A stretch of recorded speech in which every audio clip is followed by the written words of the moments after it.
Hello and welcome to my channel. This is Dr. Emmanuel.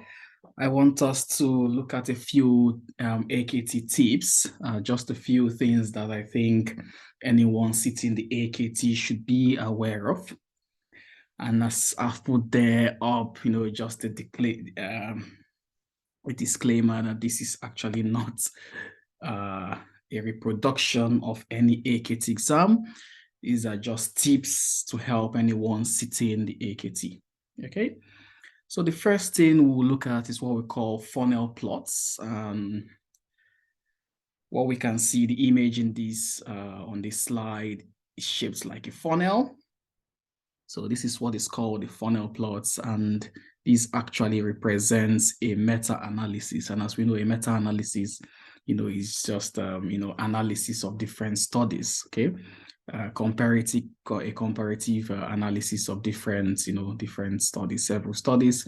And so this is a funnel plot, and each dot within this plot is is an individual, research, an individual study. So in this particular analysis, you can see that we have a number of studies. If you count the number of dots, that equals the number of studies. So this line here, as you can see, has been labeled. That's the overall effect. Okay, so the overall effect of all these studies, is represented by this line. So essentially, what a funnel plot, assesses is it looks for publication bias. It looks for a skew. So when you look at this funnel, okay, this is an inverted funnel, isn't it? The funnel is meant to have the tip at the bottom and the broad base at the top. So it's an inverted funnel, or it's called a funnel plot. So you're looking for symmetry essentially. When you look at all the dots, the number of dots on the right side, is it almost equal to the number of dots on the left side? And is the distribution, from this center, is the distribution similar? If you look at it, this looks symmetrical, it looks balanced. Okay, so it tells you that there's the chances that there has been a publication bias in this meta-analysis or in these studies is very slim. Okay, if you have asymmetry, then it tells you that there's likely to be a publication bias. And what does publication bias mean? Publication bias means that, at the end of the study, based on the results, based on whether there has been a significant difference or significance or no statistical significance, the researchers have chosen to publish some studies and have chosen not to publish some studies. So there has been a bias in selecting what studies to be published. That's the publication bias. So in this kind of balanced, distribution of studies, it tells you that it's very likely no publication bias. Okay, so each dot represents a study, and then you can see how the various studies are scattered relative to the overall effects. Okay, and as it's just written there, it's funnel shaped and it's used to screen for publication bias in a meta analysis. And on these x-axis, all these values you see here, actually the odds ratio. Okay, so those are the odds ratio.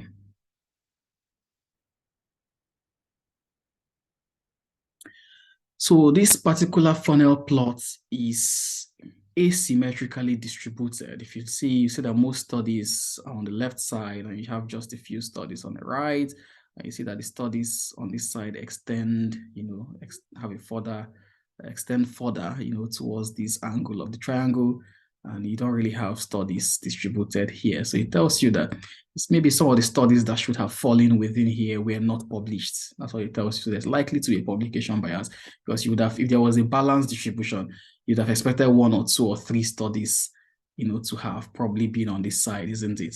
So it tells you that, oh, maybe something happened there. The publishers didn't publish some things.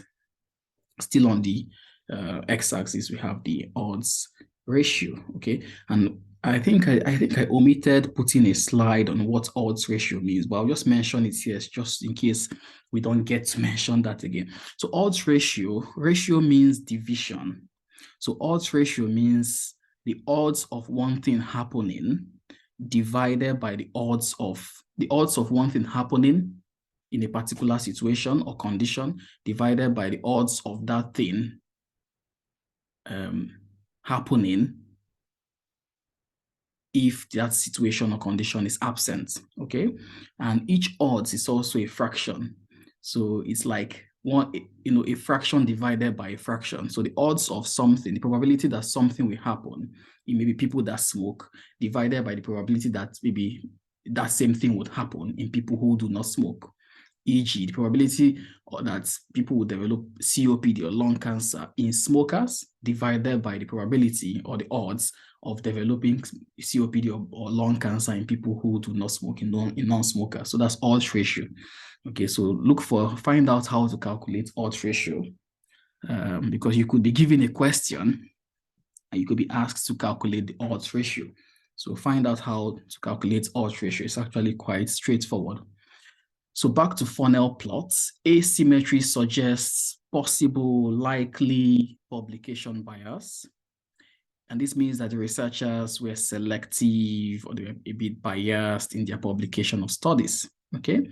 They selected some studies and they discarded, chose not to publish a few studies. This other plot here, image, is called a forest plot. As you can see in this study, is also representative of a meta-analysis. Several studies. Each line here is a study. So each line is a study. Okay. Each diamond is a summary. Okay. So there are two studies here. This line is one study. This line is one study, and this diamond is summary of these two studies, okay? You've got one study, 2, 3, 4, and this diamond is a summary of these 4 studies. So let's look at it. Let's just use one study to explain what a forest plot is. So it's also a meta-analytical, assessment. So what you do is each line, this is one study, the line represents the confidence interval. So this is the lower confidence interval, and this is the higher or the upper confidence interval, okay? I think the size of this is the size of the mean, if I'm not mistaken, for this particular study, and then same. But that is the confidence interval, okay? So usually the questions in a forest plots, would usually be straightforward. Usually it will be straightforward, and it just depends on you understanding what all these lines mean and what these diamonds mean. So this vertical line here is called the line of no effect. Okay, the line of no effect sometimes could be placed on 0, sometimes it could be placed on 1. But as we can see in this particular meta-analysis, the line of no effect has been placed on 0. Okay, so what it means is that any line, any confidence interval, or any diamond that touches this line of no effects, it tells you that in that particular study, there is no statistical significance in whatever that study set out to compare. So let's use these two, UK discovery and Munich discovery. I'm not sure what they were assessing, but whatever it is that they were assessing, in UK discovery, there was a significant difference, okay? Because you can see the line on UK discovery does not touch the line of no confidence limits or intervals, do not touch the line of no effect. For the Munich discovery, you can see it touches the line of no effect, so there's no statistical significance. And the way you look at the summary of these two studies, which is represented by the diamond, the lower confidence limits of this diamond does not touch the line of no effect. So overall, there was statistical significance when you compare the two studies. When you come to this other one, UK replication, there was no statistical significance because it touched and even crossed the line of no effect. The Munich replication, the same thing, okay? It crossed the line of no effect. The Leuven replication crossed the line of no effect, so there's no statistical significance. And the Lund replication also crossed, the line of no effect, so there's no statistical significance. And overall, when you look at the diamond of these 4 studies, you look at the diamond, it also touched or crossed, the line of no effect. So there's no statistical significance overall. So how can this question be asked in the AKT exam? That's the question. It can, it's a multiple choice, a best answer, best option kind of exam. So how they'll ask it is they can say option A, that in this particular study, there was more statistical, or the UK replication had a statistical significance, whereas the Munich replication did not have a statistical. That is obviously false, isn't it? Because both of them actually don't have a statistical significance. They can say the overall, the summary, the overall of stage 1 replication had more statistical significance than discovery summation, something like that. But you now come and compare both of them. This diamond has no statistical significance. This other diamond has statistical significance. So you compare and then work it out from the options. Okay, so these are the odds ratios. Okay, so what you're looking at is the overall, which is diamond. Okay, so overall of these 2 is this one. Overall of these 4 is this. Overall of these 4 is this. Overall of these 3 is this. Okay, and the overall of all of them, you can see, is now this particular diamond. So after assessing all the studies, okay, doing a broad meta-analysis of all of them, the overall has statistical significance because the final diamond does not cross the line of no effect. Does that make sense? Yeah. So this is the way the exam, can come. So let's read through some of these things I wrote down. So the forest plot is used to represent a meta-analysis, comparison of odds ratios of several studies. The vertical line, as we've mentioned, is called the line of no effect. If any confidence interval crosses the line of no effects, which I've called lone, there is no statistical significance. The diamond is the overall of all the studies, the summation, the overall of all the studies, okay? The lateral points of each diamond. So this is a diamond. This lateral points on the left side is the lower limit of the low confidence interval, lower confidence interval. And then the right dots, lateral dots here, points, is the upper limit of the confidence interval there. If these cross or touch the line of no effects, then there is no statistical significance. This is also a forest plot. So let's look at this one. So for the Aracin, whatever Aracin was looking at, so this is log, this is risk ratio. We can see weights there. We can see treatment, and we can see control. So this is a study. This Aracin 1948 is a study, and whatever they were studying, at the end of the day, there was no statistical significance because this line of this confidence limits crosses the line of no effect. Ferguson and Symes, whatever they were studying, they had statistical significance at the end. Rosenthal et al. They had statistical significance, even though very slight, almost touched the line of no effect. This one doesn't. This one, the confidence interval is confined to the box, so there's still statistical significance. There's statistical significance. There's no statistical significance. There's no because it touches there. There's none. There is statistical significance. There's statistical significance because you can't really see those lines, isn't it? There's none here and there's none here. But overall, for all the studies, the meta-analysis of all these studies has a statistical significance, okay? Because this diamond does not touch the line of no effect. And here you see it's been labeled. This favors, if this diamond had been here, they will say the overall study would favor controls. But the diamond is on this side and it's been labeled as favoring vaccine. So understanding these things now would help you, understand how the questions will come. They could say, overall, all the studies had no statistical significance. That could be option B. That's wrong because overall there was statistical significance. Okay. They could say the confidence interval, or the confidence limits of Comstock and Webster, had a wider confidence limit than Fremont, Moller, which is true because you see the length of this line is far shorter than this one. So you can ask it in several ways, okay? Just for you to be aware. Now that's how the questions on forest plots can come. It can come in a very simple way. They can say, what kind of studies these? They'll say funnel plot, forest plot, blah, blah, blah, blah, blah. But they can actually bring it in a more analytical, and interpretative way. This is another form of, charts or plots called the box and whisker plot, which you should also be familiar with if you're sitting the AKT.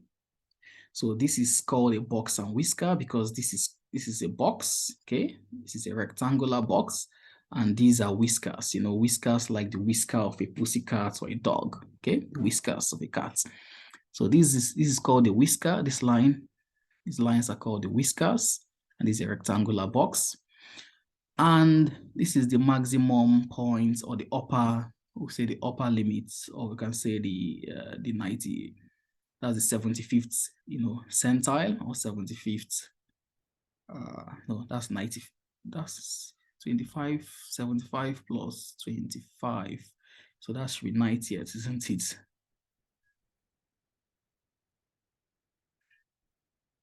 '75 plus 25 is 100. Yeah, so that's 100. That's maximum. Actually, that's max. Sorry about that. That's max. So, well, this is upper quartile. So this upper part of the rectangle, the right part, is called the upper quartile. This is called the lower quartile. Okay, which is equivalent to the 25th centile. The upper quartile is equivalent to the 75th centile. Okay, and this is the maximum, which is 100, the 100th centile. That should be 0 percentile or 0 centile, okay? And anything that lies beyond this 100, this max, will be called an outlier. And anything that lies beyond this minimum, somewhere there will also be called an outlier in this study. And usually they'll give you a line in between, and that line is the median. And that line must not always be in the middle. So that median line, if they draw the line here, is also the median. If they draw the line here, that's also your median. So the distance between this part of this triangle and this other end is called the interquartile range. So the questions, how can the questions come? They can give you a box and whisker. Let's move to this one. They can say, what is the interquartile range? These are different studies. So it's also like a meta-analysis. This is study 1, study 2, 3, 4, 5, 6, 7, 8. 8 studies. And each of them has been represented with a box and whisker. So for this particular study, they could ask you, what is the interquartile range? So it should be 20, 40, 60, 80, 100. This is 20, so this is 10. It's probably 10. And this is minus 220. It should be around minus 240, for instance. So the interquartile range here is 10 minus 220, which is 10 plus 220, which is about 230. So the interquartile range in this particular study is about 230, okay? Yeah, if you look at it, this minus this. What's the median of this particular study, which is a line? So the median is this line, and that's about, this is minus 160. Okay, so if you trace that line, it's about minus 150, minus 160. That's the median. The median of this other study is minus 40, okay, or minus 37 or whatever, look at it as a median. They could say the confidence limits, of this. They could name this whatever they call this, maybe Brian et al., this particular one. They could say the confidence interval, confidence limits,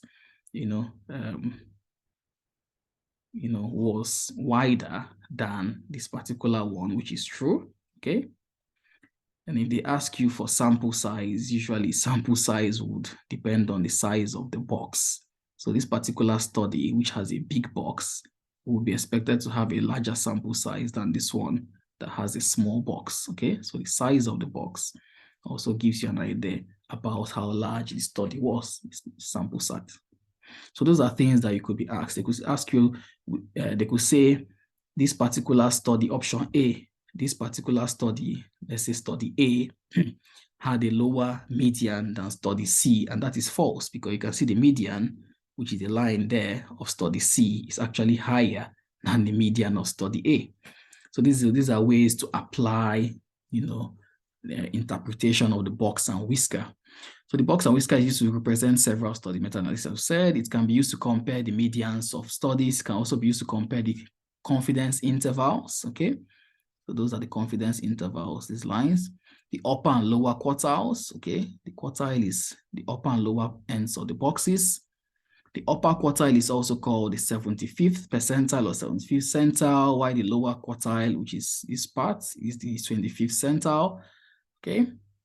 Between the upper and lower quartiles and their corresponding confidence intervals is 25% percentile. So between here and here, ideally should be 25% centile, okay, and here, same thing. I think that's when it's balanced. When it's balanced, it's 25. When it's not balanced, then it might actually vary. And then anything that lies beyond the confidence intervals, anything that lies beyond this bar, these lines, constitutes an outlier, okay? So this image shows outliers, brilliant. So anything that lies beyond this stroke, okay, is an outlier. Anything that lies beyond this maximum stroke is an outlier, okay? Yeah.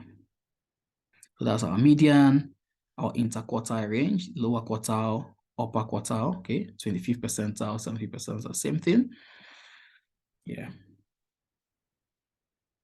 And these are our odds ratio, which we said an odds ratio is a ratio of odds, which is the odds of, or the chances or the probability of someone developing, COPD in smokers divided by the chances or probability of someone developing COPD in non-smokers.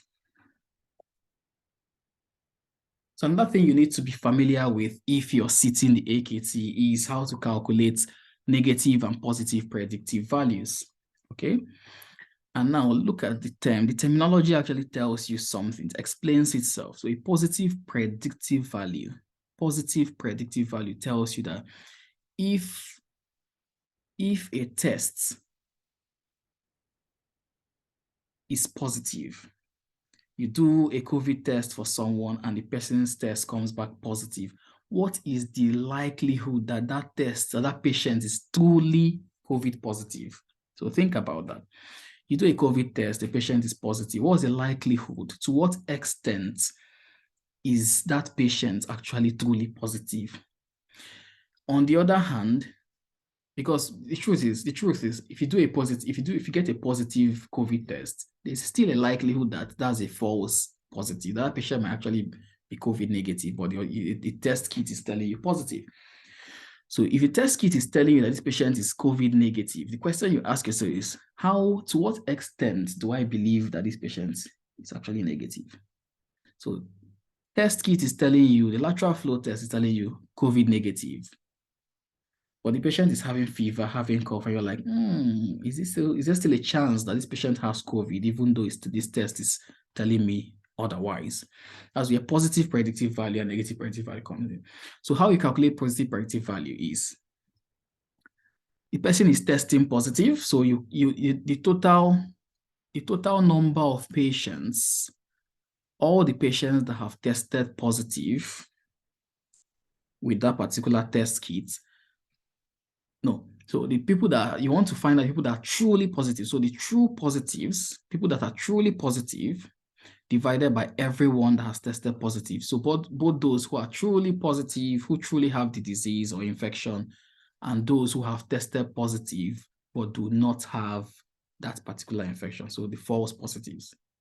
So positive predictive value, how you're checking, you want to identify those who are truly positives out of everyone that has tested positive.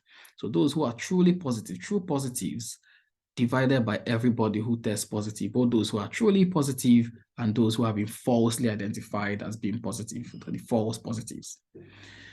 The negative predictive value, NPV, not MVP, isn't it? NPV, negative predictive value.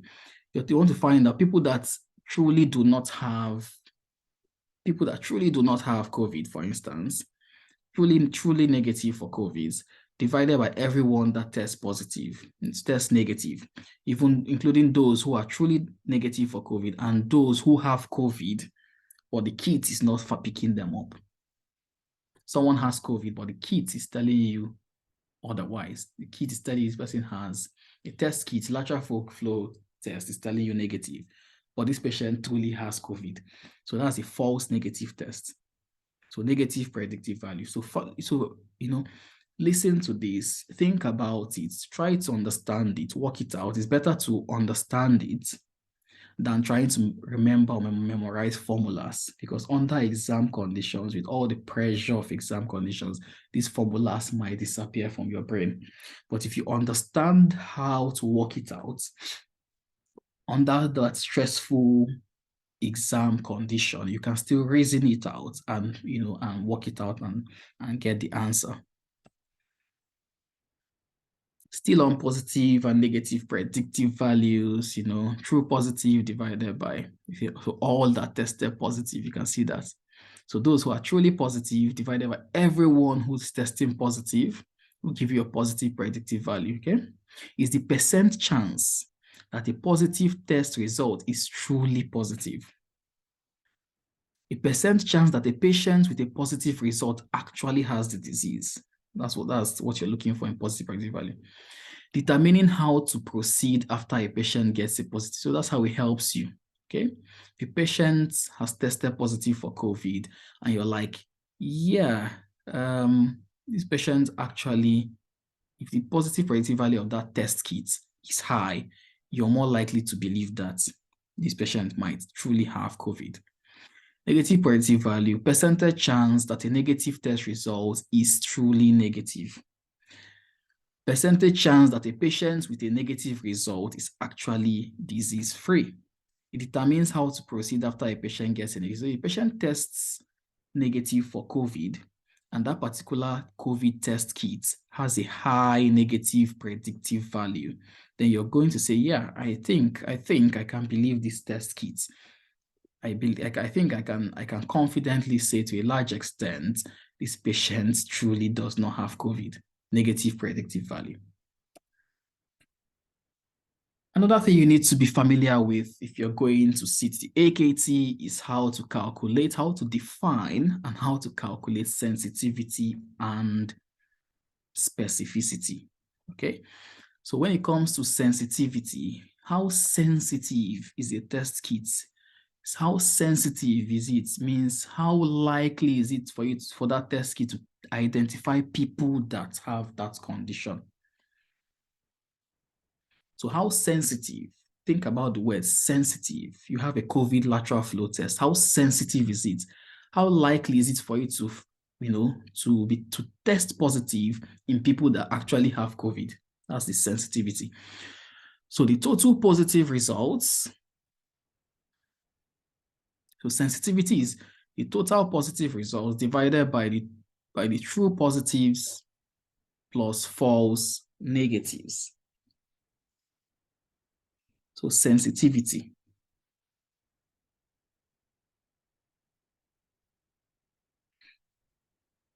Why is it this way? Sensitivity is total positive results, okay, divided by everyone that has, because you're interested in finding people that have the disease in sensitivity. So true positives means they have the disease and they tested positive. False negatives means they have the disease, which may be COVID in this situation, but they are testing negative. But you're still interested in finding them out. So you're interested in sensitivity. You're interested in everyone who has that disease, even those, including those who have the disease and are testing positive, and those who have the disease, but they're testing negative, okay? So total positive test, if the total positive test is 90, and those who are truly positive, maybe 80, I think I didn't put a 2x2. I don't know if I have a 2x2 contingency table here. I don't think I've put that. I haven't, but there is a way to work it out. It's called a 2x2 contingency table. I might include it and then do another video. I might just do a separate video on how to calculate your sensitivity and specificity using a 2x2 contingency table. Okay, how you put all your values in on a 2x2 contingency table, and then you can easily work out your sensitivity and specificity. I thought I was supposed to put that, but I have omitted that. I haven't put it there. Okay. So this is looking at, the 2x2 contingency table we made mention of earlier, that could help you in your calculation of sensitivity, specificity, even positive and negative predictive values. So given, you'll be given a question, you'll be given, different values, then you would have to, calculate either the true positive or false negative, or, or positive predictive value, or sensitivity or specificity. So what you can simply do is draw a table with 4 parts. Okay, so it's called a 2x2. Okay, 2x2 contingency table. And then you say those who have, for instance, those who have COVID and those who have no COVID. Okay, so patients with COVID, patients without COVID. Positive test results, negative test results. Okay, so patients that have COVID and test positive are the true positive. Patients that have no COVID and test positive are false positive. Patients that have COVID and have a negative, and patients that have COVID and have a negative result are false negative. Patients that don't have COVID and test negative are true negative. So that's how this 2x2 contingency table works. And then at the end of the day, your sensitivity would then be, so sensitivity is here, and specificity is here, positive predictive value is here, and negative predictive value is there. Okay, so sensitivity, so when you move downwards, sensitivity is there, specificity is there, positive predictive value is there, negative predictive value is there. How does that work? So calculate the sensitivity. By the time you put everything here, later you calculate the sensitivity, you say is true positive, which is the one at the top, divided by the sum of this one and this one, and it gives you your sensitivity there. Okay, and if you look at that, so it's true positive divided by the sum of true positive and false negative. So if this helps you work it out easier, later you calculate specificity, which is here. Specificity is now going to be your true negative. You're looking at people that are negative divided by true negative plus false positive. Later you calculate the positive predictive value, which is here. That's going to be your true positive divided by your true positive plus your false positive. That gives you your positive predictive value. And then your negative predictive value, which is on this side, would then be your true negative divided by your true negative plus your false negative. That will give you your negative predictive value. Okay, so this is the 2x2 contingency table. So, there are so many questions on sensitivity and specificity. You can get some of them from your past medicine, and some from, I think you can get some from GP self-test. Get a few of those questions and use this table to practice, okay, how to calculate your predictive values and your sensitivity and specificity. Is actually quite straightforward when you get it. So odds ratio, the reason I've also put this slide is for us to look at how to calculate our odds ratio and how to calculate our relative risk, and relative risk reduction. Okay, these are things that actually, could be asked, and often how to calculate your absolute risk reduction, number needed to treat, and number needed to harm. Sometimes they could ask you some of these kind of questions in the statistics aspects of the AKT. So odds ratio is very easy to get odds ratio wrong, because it's very easy to confuse odds ratio with relative risk, as we're going to see. So if you're told to calculate the odds ratio of developing cancer in people who smoke, or the odds ratio of developing lung cancer in people, in non-smokers, okay? So people who are smoking, so exposure, those who are exposed or those who are not exposed, so smokers or non-smokers, and then the cases or content control, so lung cancer, and then people without lung cancer can be the control.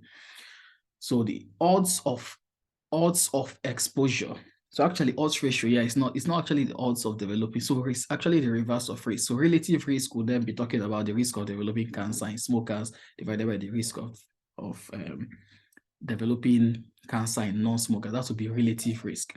What odds ratio now would be the risk that the chances that people with lung cancer smoke divided by the chances that people with lung cancer do not smoke or something like that. So odds of exposure in cases divided by odds of exposure in controls.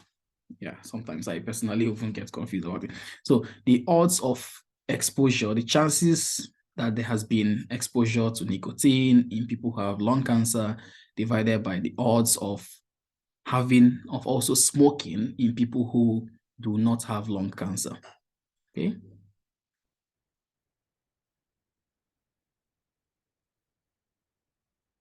So it's going to be, so it's actually A divided by B all over C divided by D. So A over B divided by C over D, which then becomes A over B multiplied by D over.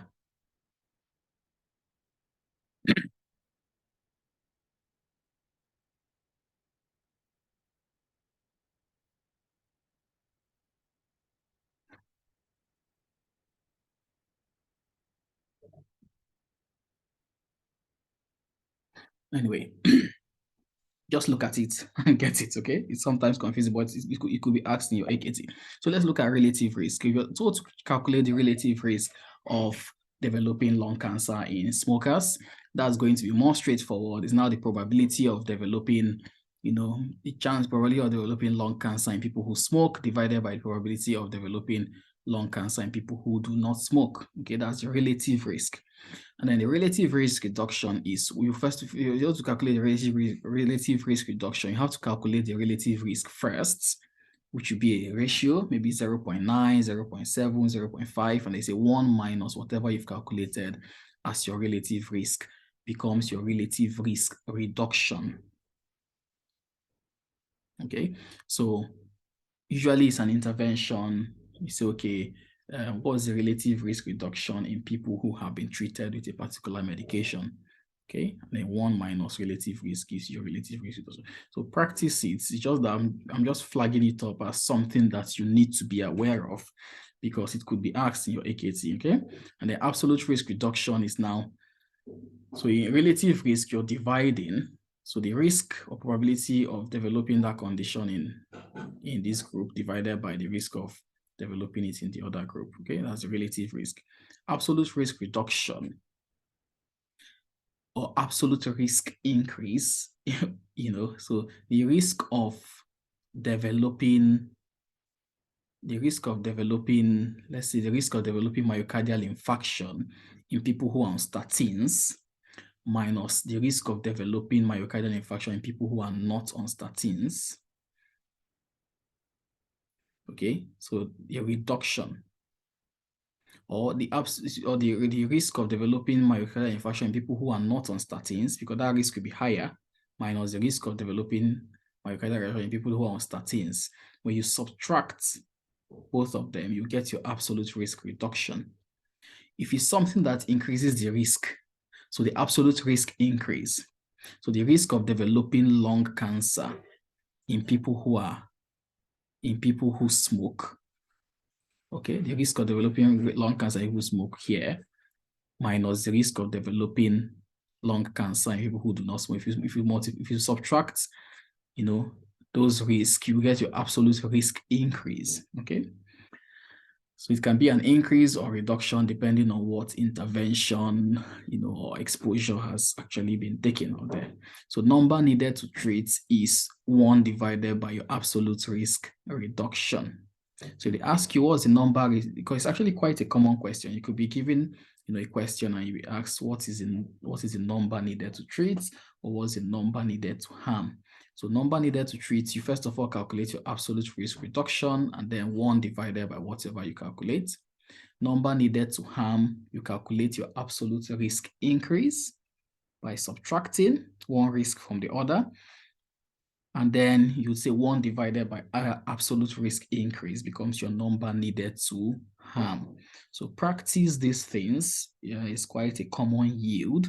So practice calculation of odds ratio, practice calculation of relative risk, which is risk A. So this is risk A all over risk B. And then relative risk reduction is 1 minus whatever you've calculated for your relative risk. Okay, absolute risk reduction is risk A minus risk B. And number needed to treat is 1 over absolute risk reduction. Number needed to harm is 1 over absolute risk increase. Okay, so I just decided to insert these into the video rather than doing an entire video. So just continue with the rest of the video. Forgive me for that. So sensitivity on the other, so specificity on the other hand, is trying to identify people that don't have a disease. So the number of true negatives, okay, true negatives, people that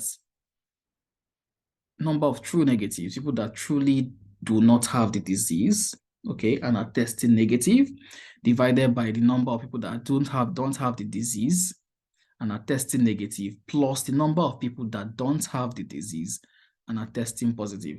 So even without the 2x2 contingency, if you understand what sensitivity is searching for and what specificity is searching for, you can work out your numerator, you can work out your denominator.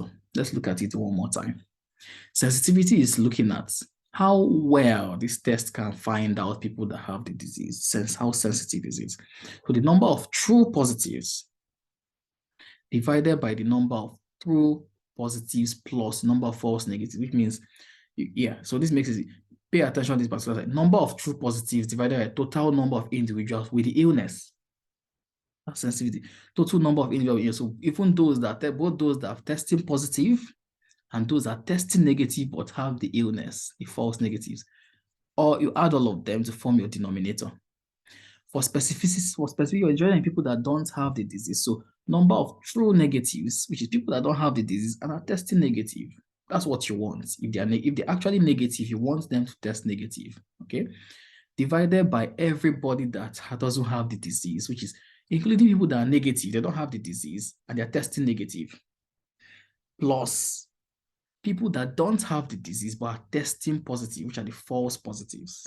So number of true negatives divided by total number of individuals that do not have the illness gives you your specificity, okay?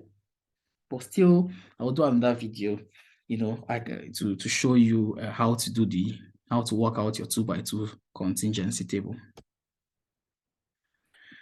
And then some other things you need to be aware of for the AKT examination.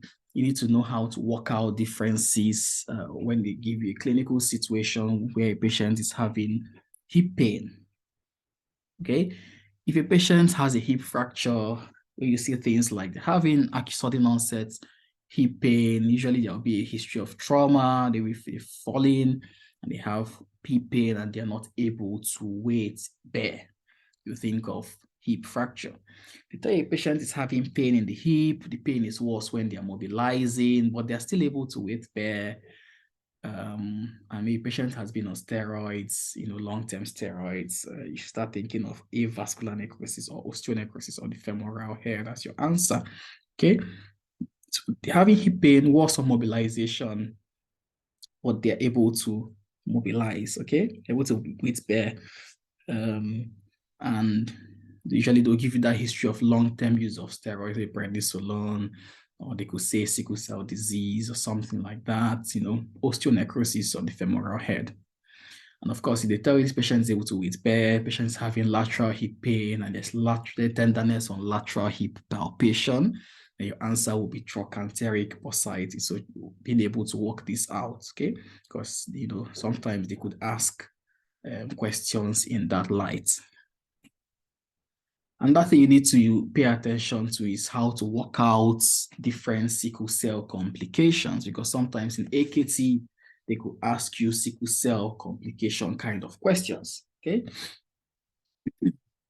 And so in mesenteric they can twist the questions in such a way that any of these could be the answer. So it's actually, it could be tricky sometimes. So mesenteric ischemia. So if you see things like severe abdominal pain, a patient, who is known to have sickle cell disease or sickle cell is having severe abdominal pain, altered bowel habits. Of course, many sickle cell patients will have hepatosplenomegaly. Sometimes they could actually have, functional asplenia.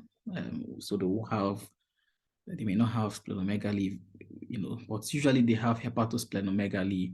But when you see severe abdominal pain, and they'll give you a hint with altered bowel habits, they'll say maybe they've not opened their bowels or things, or blood in their stool. You start thinking of acute mesenteric ischemia, which is a form of vaso-occlusive crisis, okay, abdominal vaso-occlusive crisis. And if they tell you patient is having abdominal pain or discomfort, having massive hepatosplenomegaly, and of course, usually what happens is that, the blood has been pulled into the spleen and liver, okay, and they'll become hypotensive because the volume of blood in the general circulation will drop. So patient may be hypotensive, patient may be shocked. Usually they will not give you a history of altered bowel motions. So you think of acute splenic sequestration crisis as your answer. If they tell you a patient is having maybe shin pain, bone pain, but there's no focal tenderness, you're thinking of your acute bone pain crisis, which is a form of vaso-occlusive crisis. Okay, and they give you a history of focal bone tenderness, you're thinking this person likely has osteomyelitis. So fever, focal bone tenderness, or the pencil rolling tenderness examination, your answer will likely be osteomyelitis, infection of the bone. Another thing you need to be aware of for the AKT are different causes of microcytic anemia. So here I've just pointed out two you need to be familiar with. So the iron deficiency anemia and the sideroblastic anemia. So in iron deficiency anemia, they'll tell you, okay, this patient has this, the patient is anemic, HB will be low, and then when they now start telling you MCV is low, MCH, and you now start saying things like low ferritin, low total iron, low transferrin saturation, and then increased total iron binding, capacity, your answer will be iron deficiency anemia. But then it's sideroblastic anemia, which is a condition that happens when there is a normal iron store, or even higher than normal iron store, but the red blood cells cannot incorporate iron into heme, okay? So you can't have hemoglobin synthesis because iron cannot be incorporated into heme, and that's sideroblastic anemia. What happens is that iron levels are usually normal or even high. Ferritin will be high, transferrin will be high, and then there'll be decreased total iron binding capacity. How you understand total iron binding capacity is how much capacity, how much more space is available to bind iron. So if you have high iron, high ferritin, high transfer, you don't have enough space available to bind more iron. So the decreased total iron binding capacity. In iron deficiency anemia, you have low iron, so you have enough space to bind more iron. So there's increased total iron binding capacity. And if they tell you things like basophilic stippling, they mention basophilic stippling, Pappenheimer bodies, it could also point towards your sideroblastic anemia. And then sideroblastic anemia could be congenital, it could be acquired. So acquired causes of sideroblastic anemia, common one can be lead poisoning.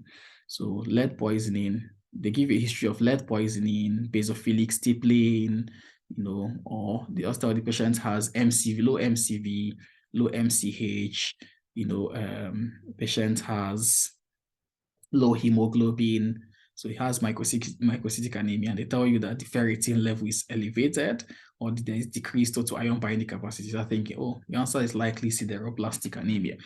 So these are some of the things. Of course, if you're preparing for the AKT, there are so many materials you have to go through. Your GP self-tests, your past medicine. You could also do the BMJ1 exam, or I don't know if it's BMJ on exam or one exam. You could also do that, but these are just things I felt I should flag up, that I think anyone preparing for the exam should be familiar with. Okay, I wish you all the best as you prepare for the examination. Good luck, and thanks for your participation in this video. Thank you.